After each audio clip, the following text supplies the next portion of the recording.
Toastmaster Sarah Bamukhtar. Her speech title is My Life's Journey. My Life Journey, Toastmaster Sarah Bamukhtar. Your time is 4 to 6 minutes. The stage is yours. The title is Discovering Communication, My Life's Journey. Good evening, my fellow Toastmasters and wonderful guests. Good evening. My name is Sarah, and I'm thrilled to be here today to share a piece of my life's journey that has shaped me profoundly, which I like to call Discovering Communication. It has taught me the value of effective communication. While I was growing up, as like many of you, I was often told to keep quiet. This was a lesson that, this was an advice that came from various places like home, school, libraries, hospitals, and even when you're in the company of elders. So this was a lesson that I learned early on, and a lesson that encouraged me to keep quiet. Like the speech is silver and silence is gold. It's what the advice always was. But as I've moved on and gone through my life, I have come to realize the vital importance of effective communication. I come from Hyderabad, a southern Indian city known for its delicious food and rich culture and its status as a tech hub. I was born, raised, and studied there. Academically, I was really good. I scored really good scores while I was doing it, and I was a quiet observer. And I was scored really good scores. So the idea that your actions should be louder than your words was ingrained in me from my surroundings. This philosophy helped me in getting good scores and marks. Even in college, when I pursued my majors in mathematics and computer science, both of these disciplines are practical ones. It does not require much extensive verbal or written communication skills. So it was like quiet, but the scope and grades were good. Immediately after completing my studies, one of my lecturers offered me a role as an instructor, a computer science instructor at a university college. So it was preposterous for me to not accept that offer, so I accepted it with alacrity. And then, on the first day of the college, when I found myself standing in front of a classroom full of students, I took a deep breath and started speaking on the topic and discussing it, as if no one is watching. Surprisingly, it went well, and I received really good feedback. So this was one role that actually helped me improve my soft skills, and it did not require much effort from me either. So that was quite surprising for me. But unfortunately, it didn't last long because I needed to pursue my career in my core field, which is software engineering. So I stepped into the world of coding, where again, you don't have to speak much because most of my work gets done without talking. And this is one field which does not even require you to have interaction with people. So social skills you need to have, not necessarily. If you want, you can, but you don't need to. So that was again a quiet journey. Then, as my career evolved, I realized that I need to expand my horizons and get a better understanding of the wider business landscape. So what I thought, like, let's go get into the other aspects, like sales and marketing, and see what, just interaction, not just go and get involved in the profession. I've realized that it is really important for you to communicate well and share your ideas. So then the soft skills were needed. So I needed to step up and improve my social and communication skills. So what I did, I took up roles beyond my core engineering tasks. I took roles like in management, go and present something to the sales team, and that sort of challenges I took. And I got involved myself in activities like debates and say competitions. That also improved. I mean, it helped me improve my skills as a person in my personal as well as professional, to improve these skills. So to improve again, I joined Toastmasters that to make myself a better communicator and a speaker. So this journey has been still going on, and in brief, my journey of communication has been quite transformative, and it started with silence is silver and speech is silver and silence is golden, to a deep appreciation for effective communication. And it also led me to expand my horizons and take up the opportunities for personal and professional growth. Thank you. New beginnings, Toastmaster Faiza. Hi Toastmasters and our amazing guests. How are you doing? Good. Very cool. Okay, so today I came here to give you an introduction about myself. When I sat back to write down about this script, I had a flashback of all the ups and downs I had in my life. My life has been a roller coaster for me, and I want us to ride it together today. So when I was a kid, I was unlike my siblings. I wasn't the brightest kid of the class. So let's just say I failed my prep class thrice, and even in the fourth attempt, my mother had to go to the headmaster, and she requested him to promote me to the next class to restore some of my self-esteem. So I was the backbencher of my class. I was most of the times I was found outside of the class in punishment. I was beaten up by the teachers every day. My voice was hidden somewhere inside me. I couldn't even speak in front of people. Students used to bully me. And I used to get 21st position out of 23 students. Very bad days of my life. So the turning point of my life happened when one day I woke up in the morning and I had mumps. My parotid glands were swollen. My cheeks puffed out like this. And I had headache, I had fatigue. And then, so on top of that, so one of the kids has infected 7 or 8 people in the class. And we had annuals, we had to appear for that. So my school put us, all 8 of us, in one classroom. Even the teachers refused to enter that classroom. So we did our exams without any invigilation. And nobody knows what happened inside that room, but I came first in that attempt. When I came first, so I got so much attention, and afterwards it was just, I just got habitual of getting the first position. When I started my ACCA, in my very first exam, I got a worldwide distinction. I did my ACCA in the minimum time required, and I was the female representative of my college. I was playing tennis, long tennis those days. Everyone wanted to be friends with me. I was teacher's favorite. These days are going to end also.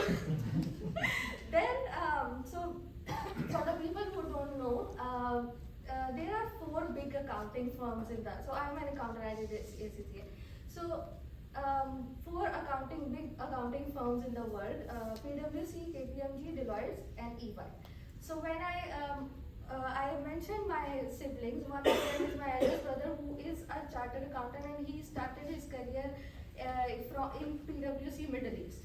So I wanted to be like him, and I also wanted to join PwC. I started doing internship at KPMG, one of the biggest accounting firms. They offered me a position there also, a permanent position, but since I wanted to join PwC, I refused it. Then I applied to another audit firm, which was Deloitte. They gave me a permanent position in their ERP department. I refused that also because, my dream job was PwC. So I didn't even consider applying to EY. Then I decided in COVID times, I'll come to Dubai and then I'll apply for PwC Middle East. I came here, the first thing I did was applying to PwC. I got an invitation for test assessment. In that test assessment, I didn't even pass the first stage of the interview. I failed it, and I was so depressed. In my distress, I was unemployed for 6 months. I got interviewed with at KPMG, MAR, and they were all saying, after taking 6 interviews, they were saying that we have hiring freeze, so we have good feedbacks for you, but we cannot give you a job right now. So I was a little depressed, but at the same time I was happy. Because in my personal life, I was happy with my family, I was happy with my 3-year-old nephew. So I was happy, and I feel that with every hardship there is some sort of ease. After that, one day I got a call from my current company, which was IHS, and it is one of the best things that happened to me, and it is even better than the offer I was getting at PwC. Yes, the grapes also. So I got this call from them, and I joined IHS, and then I started a course, CFA from PwC Middle East. Did get the job, let's do a course from there. I started the course, and then in level 1, I failed. Then there was one senior role in my company. I applied to that also, and then I failed again. So I was like, I failed in that also. Then I joined Toastmasters. I came here and I wanted to surround myself with people, life coaches, entrepreneurs, writers. So I wanted to surround myself. I started working on my public speaking skills. I started working on my communication skills. I started reading books. I'm doing courses on automation. So these things, one thing which I think is common and consistent in all through all this journey and these phases was that I never gave up, and I wanted to sum up that life has its share of ups and downs. What really matters is that how you are going to get through those ups and downs. Thank you.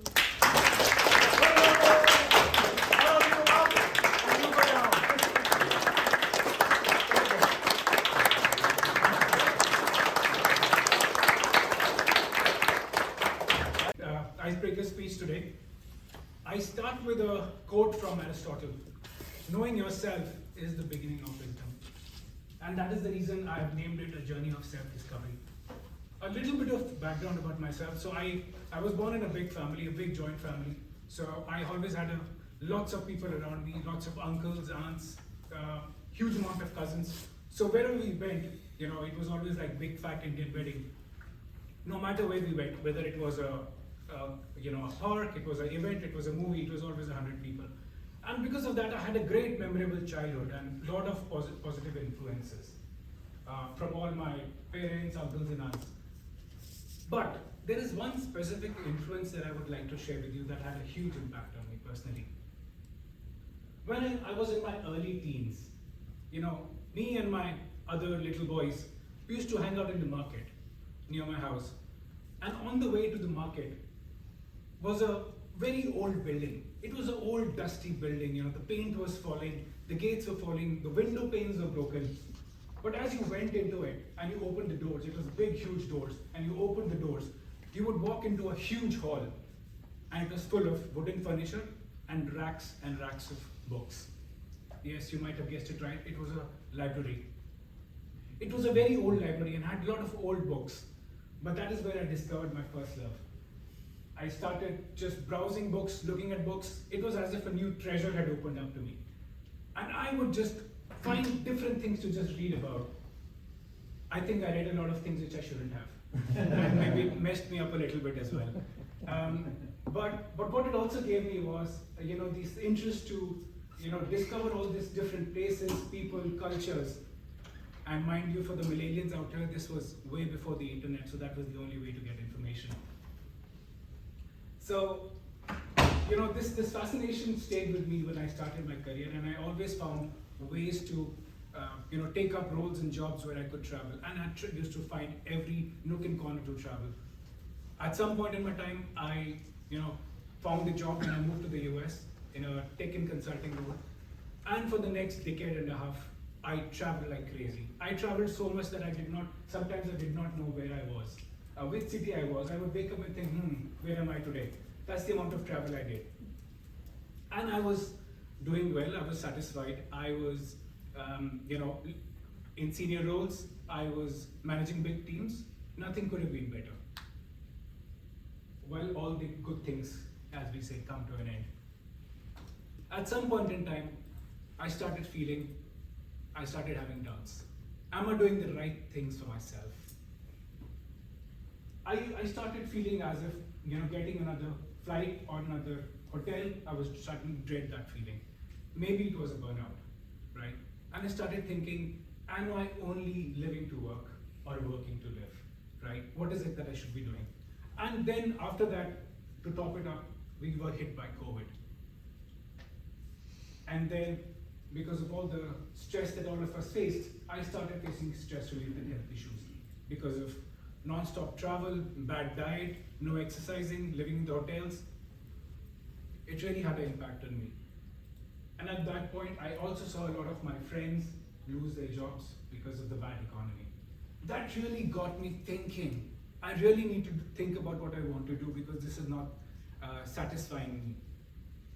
And then I went back to my old teacher, the books, the guides who had taught me before, and I went back to them and asked them for new answers.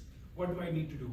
So I read books from many different thinkers, many different philosophers, and found what I want to do again. In the Indian mythology, there is a demon called Kumbhakarna. He would only wake up when he was really forced to wake up. Otherwise, he would keep sleeping. I felt like him because that's how I was waking up to my purpose. I decided that I did not want to work for money and instead follow my passions and become my own boss. And so I started all planning for that journey. One thing led to the other. I landed up in Dubai. And since then, I've been working on my plans to become my own boss. But I have also started following my own passions. I found my fitness after almost 15 years. I have a big passion for children's education. So today I sponsor 2 children in their education and I plan to do more when I can. Looking back, I can safely say that Aristotle was right. Only if you know yourself, you will get wisdom. Thank you.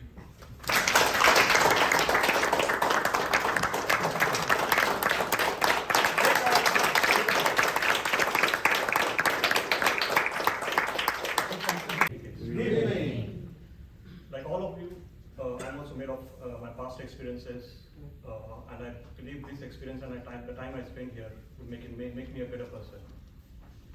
So, for those who don't know me, my name is Mandar, and I was born and raised in a small town called Sangli. It's in western Maharashtra, India, and it is known for its turmeric market and raisins. I had a very normal childhood, and things were very normal from my school days till I finished my post-graduation and I got my first job in Mumbai. And the job also, I enjoyed the job because it was my first job and my first salary and my first earnings. But after more than 1 year into the job, a global financial crisis hit and I lost my job. And I was forced to move back to my hometown Sangli from Mumbai.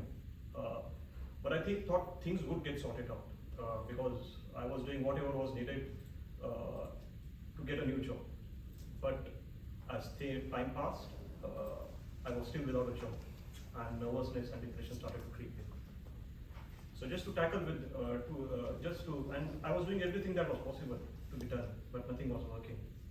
So one day I decided to go to a ground near my house, which was a police training ground. And I saw the young cadets running as part of the training. And personally, I hated running because it's absolutely boring, and I thought that's nonsense. And one of the small running events that I participated in in my childhood, I had ended up last because I just decided to walk because I thought it's preposterous to run. So that was my memory about running. But that day I just decided, let me just give it a shot. And I ran, and again, after running for a few 100 meters, I felt preposterous. And I just gave it up and went back home. The very next day, I came back again. And I thought, let me give it a try, running a try again. This time, I ran for a few meters and the results were the same. I felt horrible. And the icing on the cake, the young cadets who were training there, they started making fun of me because I used to run very funnily once I got tired. But somehow I decided to, and consistency was something that I lacked in my life.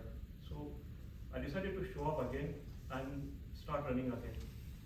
The loop happened every day. I used to run, the cadets used to make fun of me. But what used to happen is that I used to run more meters every day than the previous day. And this habit of consistency helped me in my thought process. It became positive because I realized that how I react to the situation is the only controllable I had. And to make it make running more interesting, I started running against the loop of a song. So if the song was 4 minutes long, I'll run for 4 minutes, or I'll then post that I'll either stop or just slow down. So one song became 2 songs, 3 songs, and eventually I started to run 60 minutes long, non-stop. What this triggered was that it just changed my mindset. I thought I'm ending the day on a very positive note. Eventually I got a job, my career was sorted, and this habit of consistency and winning small had helped me in various stages of my life. So when I first moved to Dubai a couple of years back, I was my current firm was starting operations in Dubai, and I was their only first and the only employee over here. And I was responsible for setting up operations and also running the operations. And we are into business of trading equities. It is inherently very difficult business. And there were a lot of challenges from day one. Like I had no clue about the city because I was on my own. I was responsible for setting up the operations and also making sure that operations are running smoothly. Also I had to start everything from scratch, from finding a new house. And the managers with whom I worked had very different, each of them had different patience level. So, but I took this as a challenge and thought I should take each day as a small win. And eventually I was able to survive the chaos. And right now, after 2 years, the operations and the business is set up and the operations is running fine. And to conclude my speech, I would say that no matter how things get difficult in life, just show up. I'd like to quote a quote from Mark Twain. It is not the size of the dog in the fight, it's the size of the fight in the dog. Thank you very much for giving me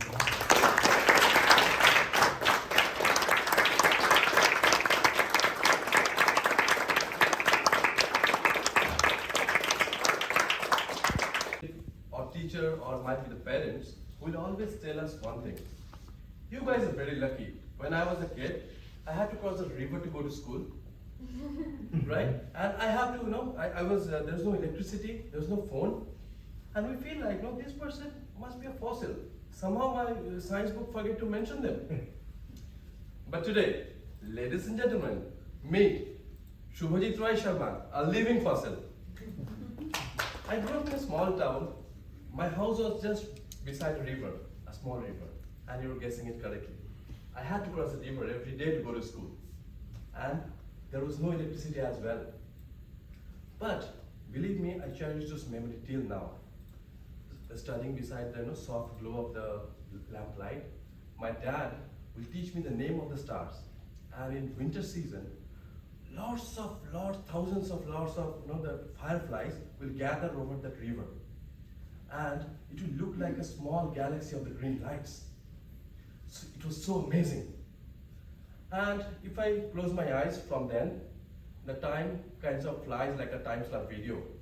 Government constructed a bridge over that river, the road became wider, and I grew taller.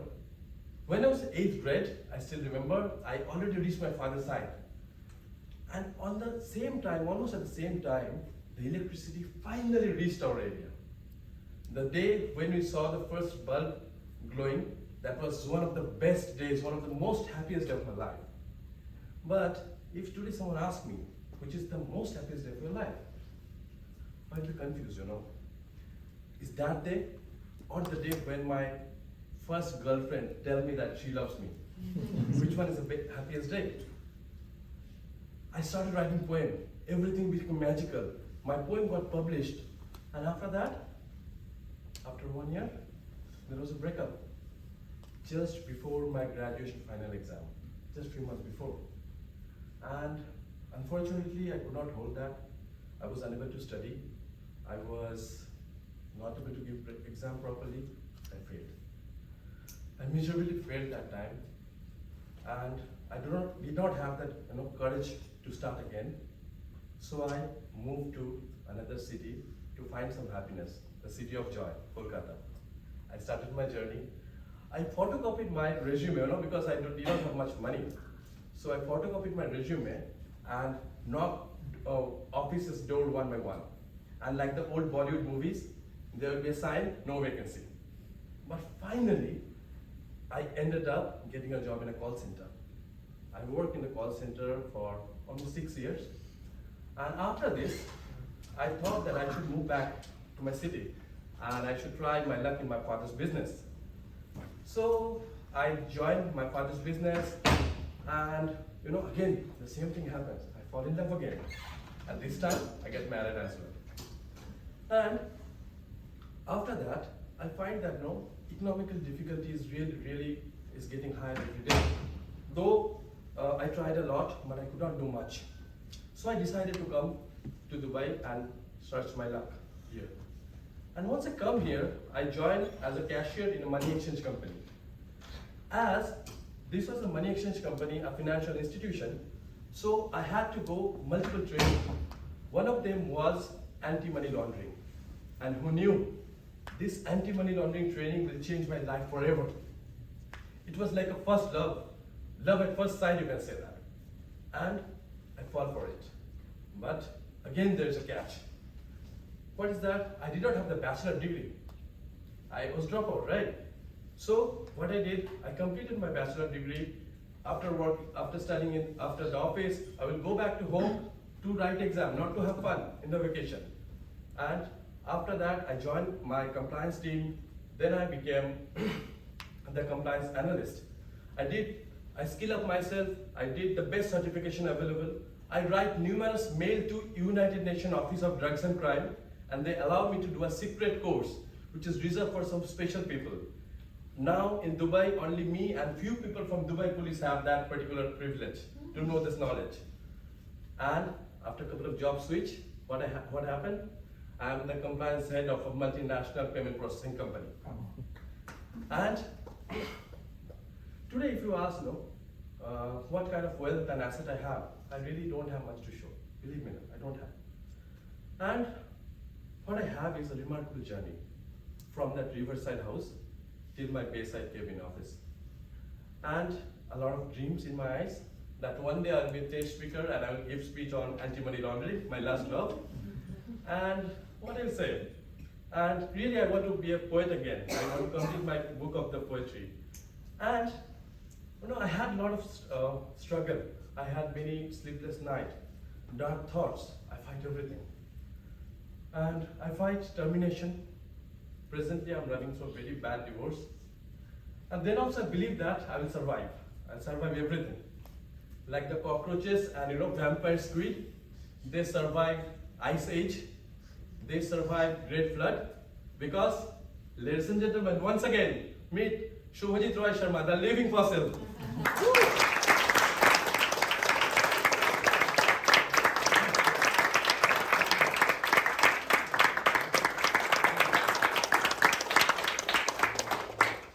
This was the club, it was a corporate club, and we began our journey in November last year. Now, good evening, my dear fellow Toastmasters and my dear guests. A warm welcome to all of you. Good evening. Good evening. Public relation, or PR as it stands, it not only spreads the word or spreads awareness, but it also creates positive image, then it builds relationship, as well as it fosters a positive or a welcoming environment for guests as well as the members. Now, going back to our Building Leaders Toastmasters Club, it being a corporate club, the first important thing is start targeting audience. Now, being a corporate club, though now it is a community club, for a corporate club, targeting audience was very easy. We just announced it in our Diwali get-together, and then those who were interested signed for it. Then the journey began. As the protocol, we had a demo meeting and then a chartered meeting, and the journey began for all of us. Now, we followed certain strategies right from the beginning. The first one is we conducted the moment of truth as well as the member interest survey. Now, these two things, how does it matter in a PR strategy? It does matter because you get the feedback from the existing members, and existing members are your brand ambassadors.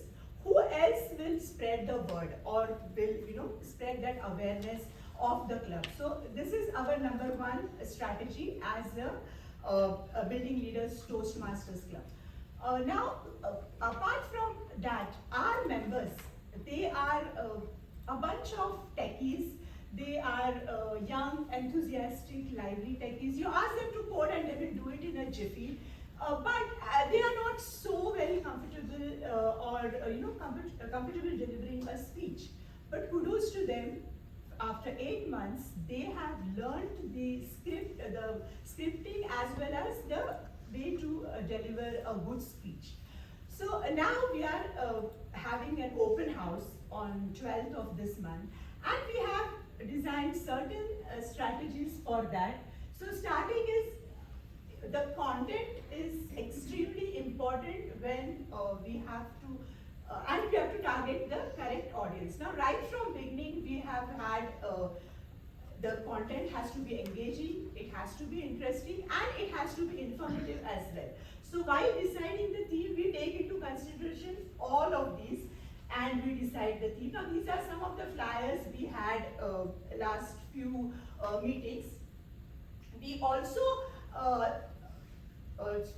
post stories of success of our members from time to time on the social media, and by getting the relevant hashtags, we can reach more number of people.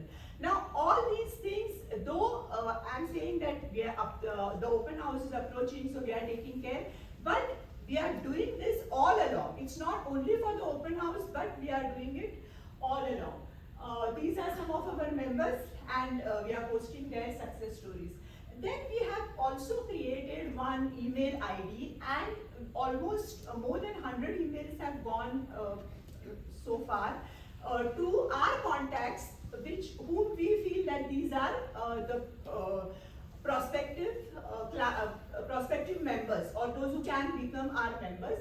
So through this email ID, we are sending to small business groups or universities, so on, so as to get as many number as guests for our open house.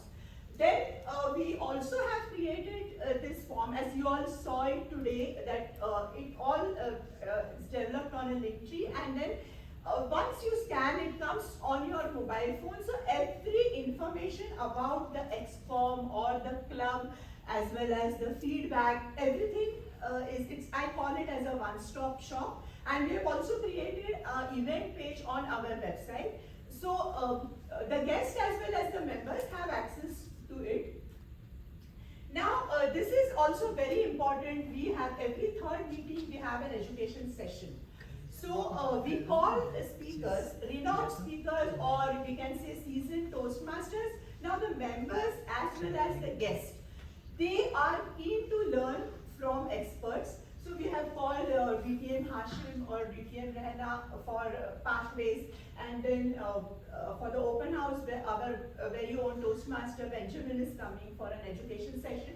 So guests as well as members can learn from this. So these are all very important, or I would say they are crucial for any club to follow as their PR strategies.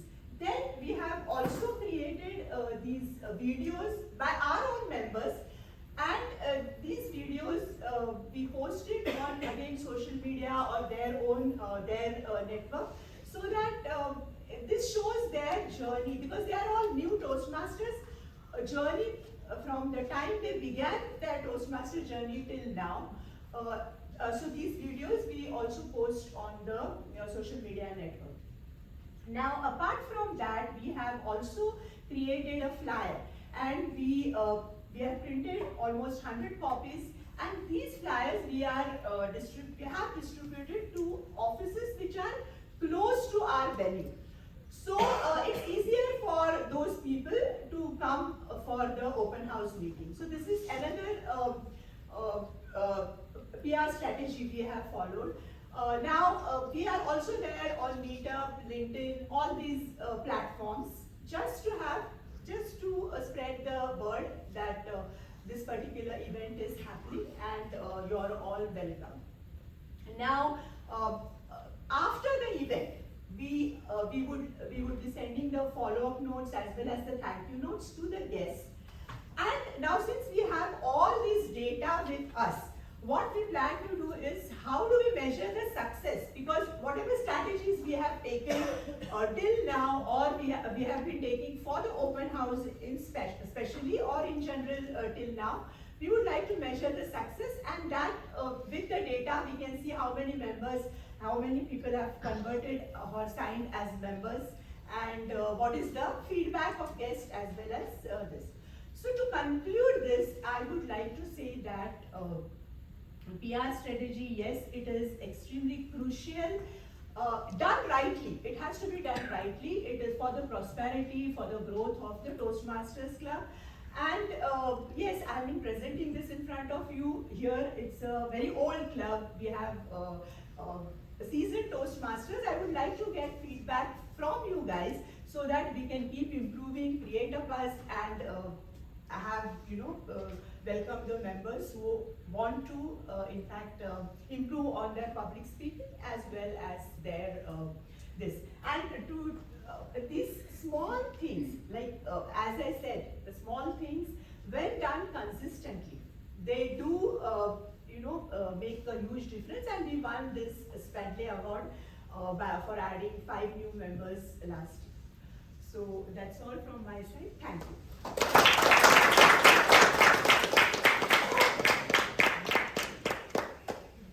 Thank you, Toastmaster Vandana. Our next session is going to be where you get to hear panelists discuss how the prepared speakers at the beginning were speaking, and you get to see the feedback from them. To moderate that session, we have Toastmaster Jenson Gearge. Please give it up for Toastmaster Jenson Gearge, who will call his panel, and the timing will be 15, 17, and 19 minutes. 15 green, 17 amber, and red at 19. The floor is yours. Thank you, Samir. I would invite my panelists, Toastmaster Toastmaster Khushbu, Toastmaster Prabhath, and Toastmaster Singh. Please come.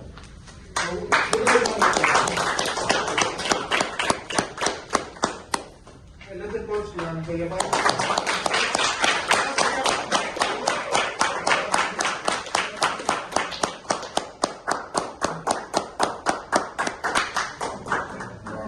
Panelists, we'll keep it quick.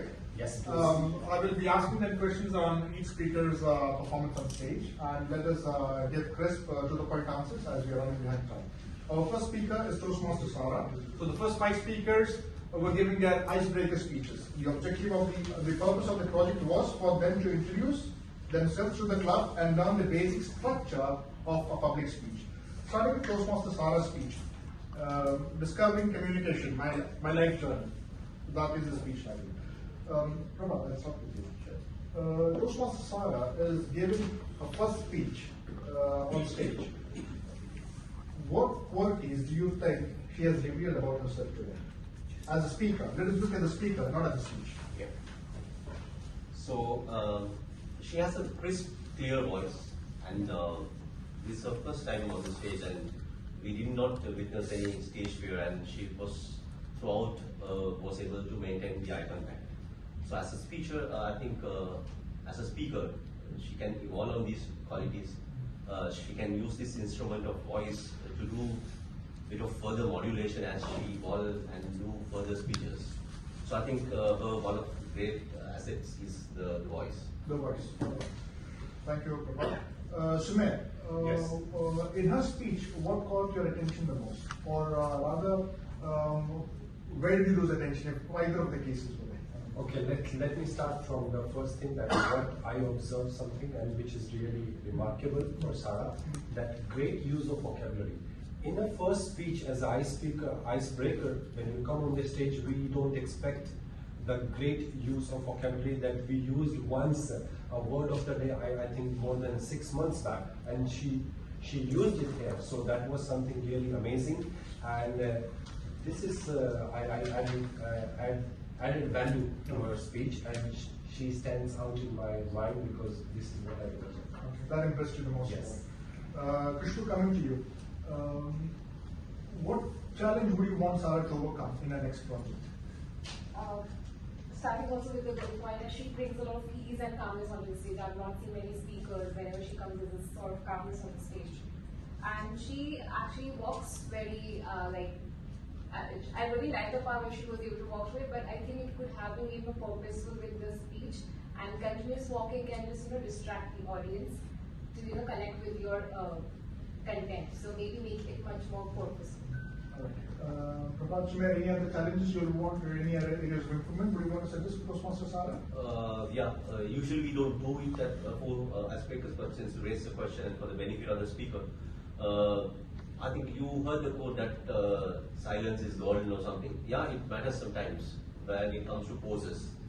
So even during a speech, whenever you want to make a point, it's followed by a pose will be a great idea, so that the audience will be able to grab it quickly and you can emphasize the message. From my side, the only thing is that keep coming on the stage again and again. That was amazing. So to summarize, Toastmaster Sarah, confidence, great language, calm demeanor, a bit more purposeful with your movements, and focus on the pause. Maybe these two challenges you can apply in your next project. So thank you for that. Let us move on to the next speaker. Toastmaster Faiza. New beginnings. Let us start with you, Sumit. Yes, please. What impressed you most about Faiza? For me, it was a roller coaster ride. She took us through. Everyone was glued to that. What's next? So that was something which is, she was having a very good hold, and she was kept. The whole speech was like not very heavy. It was light and flowing, and it was a go through, like everyone can relate, because this is how we individuals go in our life. So that was something which I took, and it's great. So what you're trying to say is that there was a lot of authenticity that is being reflected. She was free, comfortable in being vulnerable as a speaker. All right. Khushbu? Yes, I would say that, sorry, to the voice point. So I really love this confidence she has on the stage, and she did not even hesitate to bring out the low points in her speech, bullying, failure to get into all these, into accounting firms. So I would say that confidence is like one of her key strengths. On the other side, for maybe can take care of the next speeches, and maybe can make more eye contact. I could see that at times you were trying to maybe remember something and you kind of lost contact with the audience. So that's just one part of improvement on my side. Thank you. That is again something that came to my attention. The audience was there on top. Yeah. What about you? Yeah, I think I see a great humorous speaker in Faiza. Yeah. And humorous is one of the most difficult category of speeches, and that too, the highest level of humorous is self-deprecation, and she did it, she aced it, and most importantly, she came on stage without notes, so it's a natural flow of speech. I think you can, if you can develop on that roots, I think, and you say that consistency is the key, so I would like to repeat it. You need to be consistent on the stage, and I think you can develop yourself to a great speaker. Thank you, Prabhath. So, to summarize, confident speaker, comfortable being vulnerable, have the gift of humor, maintain a little more eye contact for your next project, and let us see what changes. Thank you, Faiza. Now we move on to the third speaker, Toastmaster Ashish, a journey of self-discovery. starts with you. Tell me. The good points is that he has a very good command in English. He uses quotes. He has a very visual description of libraries as an example. And what I really liked about that, he has his experience and wisdom, which he actually reflected onto his speech. So I would say it was a very good story to hear. That is on the positive points. And the negative would be he was a bit more restricted in terms of movement on the stage. And it was a bit more, you were trying to like recite rather than connect with the audience. So maybe he could have moved a bit for that. That's it. He is able to, so what I'm trying to say is he has got a strong command in how he wants to articulate, express his thoughts. That's good feedback for you, Ashish. Sumit, what do you want to add to that? Adding one more point to her point, that he has a great power to use the pauses. And that I felt it because when you give a pause, you give us audience like time to take it. So this is what I embarrass in Ashish, and great eye contact. He was observing everyone, that everyone is listening to him. So these 2 points added value and created him to a standing out. So that shows he is a confident speaker on stage as it is, right? Good. What about you, Prabhath? Would you want to add any areas of improvement or challenges that he can overcome, or any good points, whatever it is? Yeah. There are points to improve, of course, but I need to phrase something on top of that.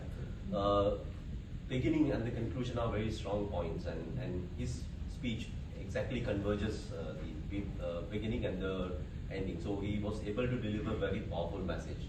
That's one great thing I see in an icebreaker. Rarely I see that. And when it comes to point of improvement, the use of stage and the eye contact with the entire audience. I don't know whether you have a special crush on our president, but you were once focused on him, just to crack a joke a little bit. So throughout eye contact with the entire audience, I think will be helpful to maintain that connection with the audience throughout. Good attempt with the humor, Prabhath. I don't know why.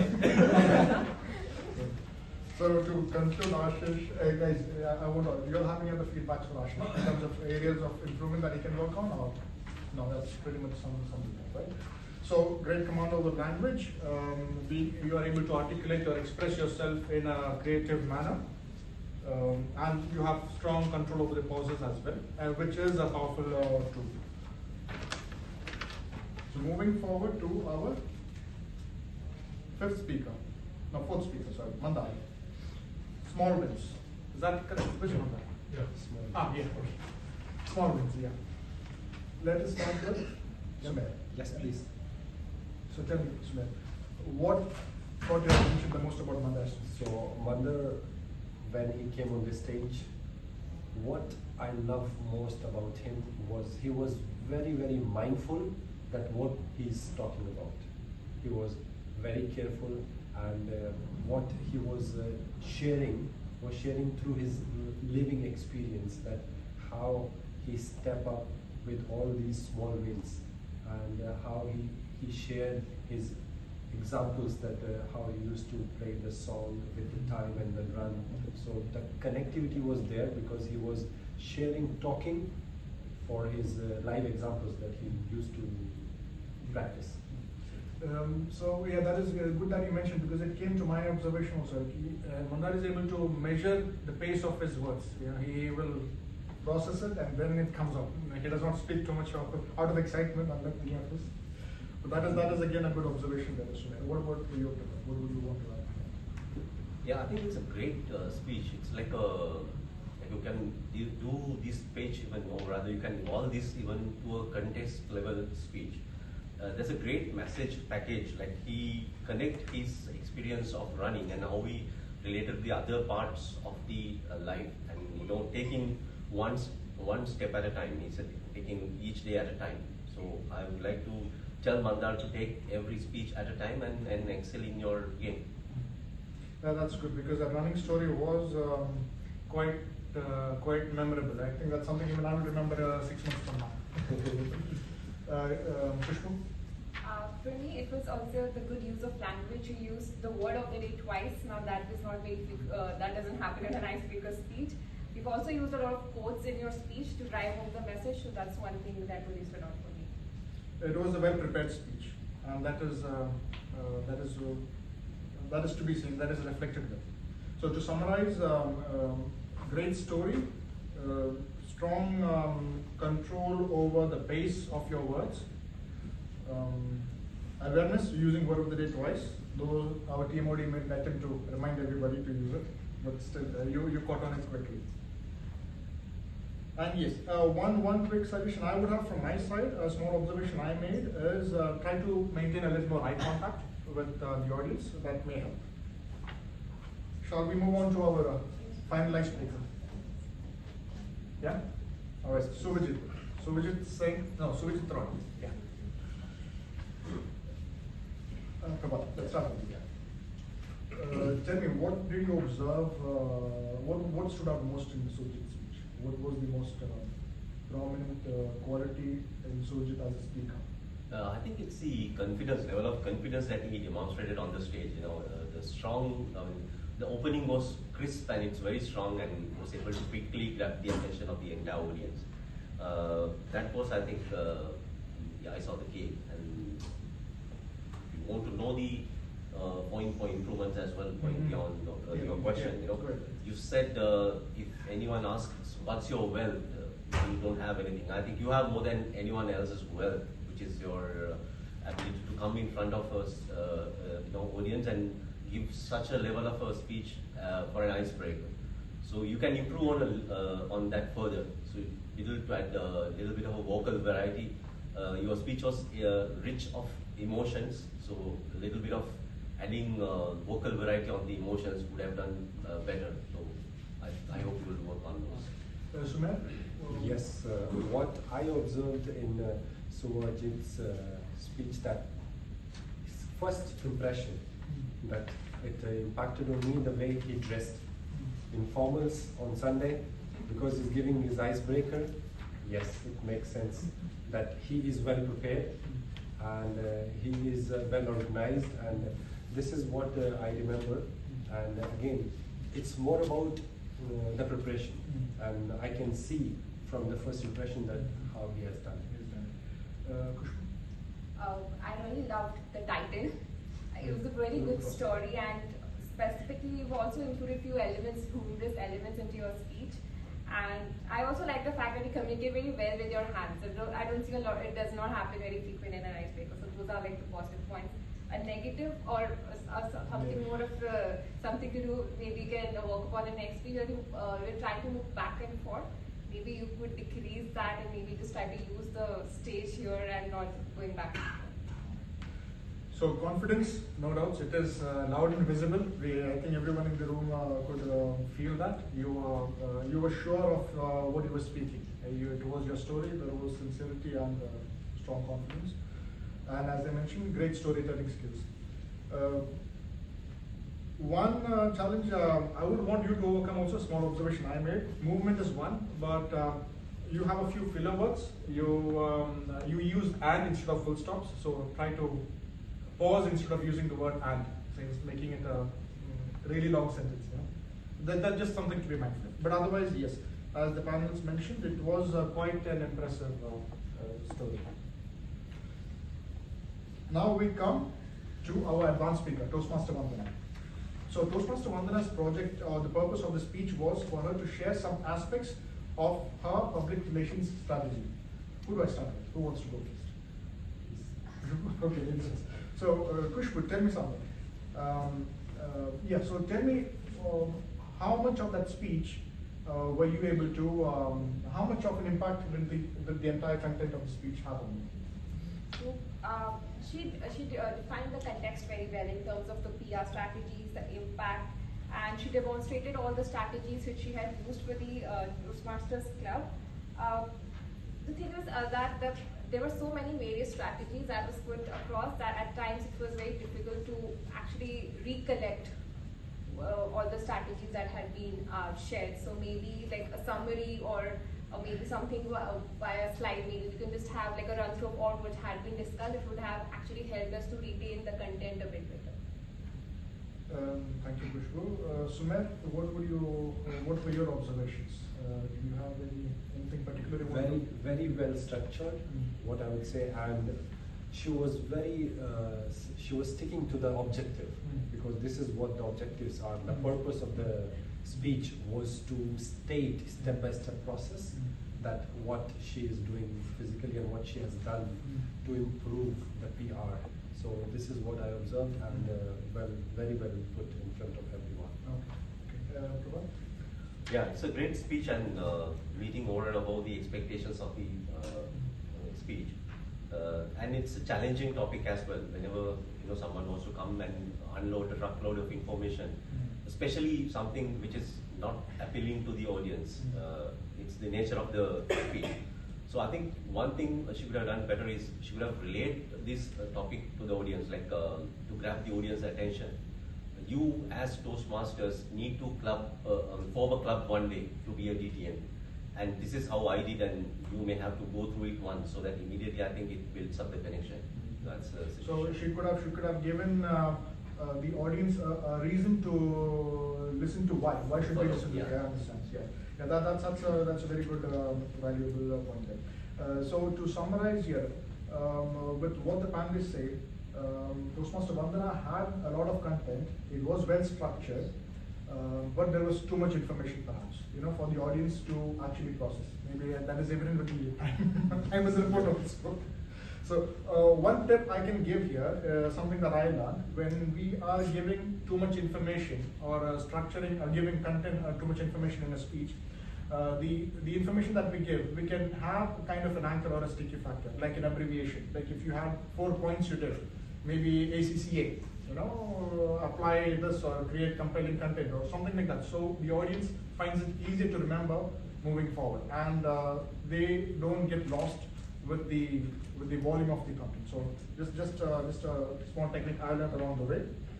So that summarizes a very quick rapid fire panel evaluation of all the 6 speakers in, I believe, 17-18 minutes. Okay, timer got lost. I don't know. Thank you, panel.